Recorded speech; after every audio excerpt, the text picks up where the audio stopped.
You might be telling yourself that she is pulling away because she no longer cares. But sometimes what looks like distance is actually something much deeper and more human. It can be a response rooted in emotional overwhelm rather than indifference. When someone begins to feel a strong connection, especially after a period of being guarded or independent, it can activate a kind of internal alarm. This is not a flaw. It is a protective response shaped by past experiences, stress, and emotional memory. Think about how the mind and body react to uncertainty. When something feels important, the brain does not always say, "This is good, move closer." Sometimes it says, "This feels intense, slow down and protect yourself."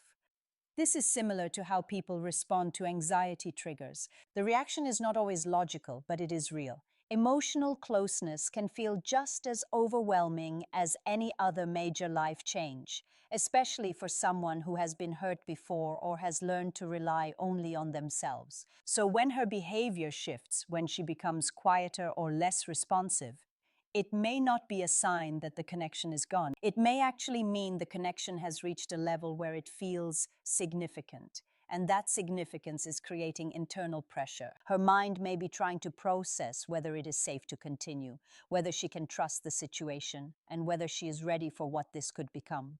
At the same time, it is important to understand what happens inside you during this moment.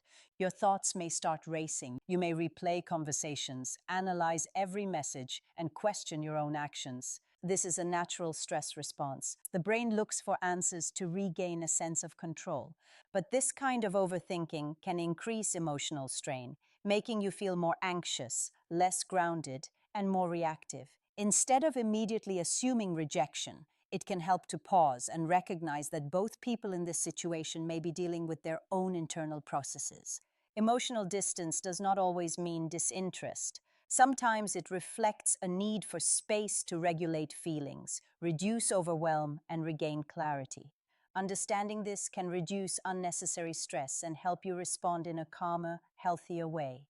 The key here is awareness. When you understand that emotional withdrawal can be linked to fear, stress, or past experiences, you stop personalizing every change in behavior. This shift in perspective protects your own mental well-being. It allows you to stay steady instead of being pulled into a cycle of anxiety and reaction. And that steadiness is not just beneficial for you, it also creates a safer emotional environment for any relationship to grow if it is meant to continue. When someone begins to pull back, the first instinct might be to chase harder or to withdraw yourself, but both reactions can actually make the situation more complicated. Chasing can unintentionally signal that your emotional stability depends on her responses, while withdrawing completely can confirm the fear she already has about letting someone in. The goal isn't to manipulate or test her, it's about maintaining your own groundedness while respecting the space she needs to process her feelings.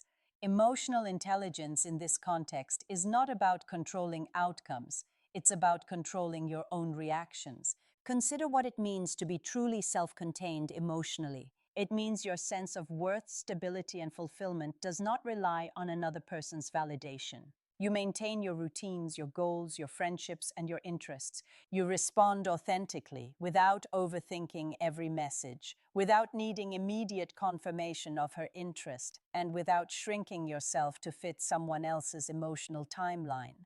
This doesn't make you cold or detached. It makes you resilient and present. It's the kind of presence that allows someone else to engage safely without feeling pressured or responsible for your sense of security. The truth is, her pullback often isn't about you at all. It's about her trying to manage her own emotional reactions and protect herself from past patterns of hurt. Understanding this reframes the experience. You are not facing rejection. You are witnessing her navigating her own feelings.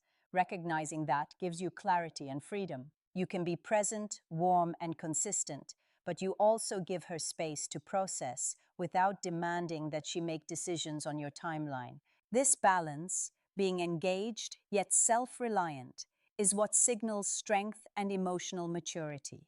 When you stop overanalyzing her every word or delay in response, you reclaim your own mental energy. You no longer amplify anxiety through endless internal questioning. and you stop creating situations where your emotional needs are outsourced to someone else. Emotional outsourcing happens when you rely on another person to stabilize your sense of self.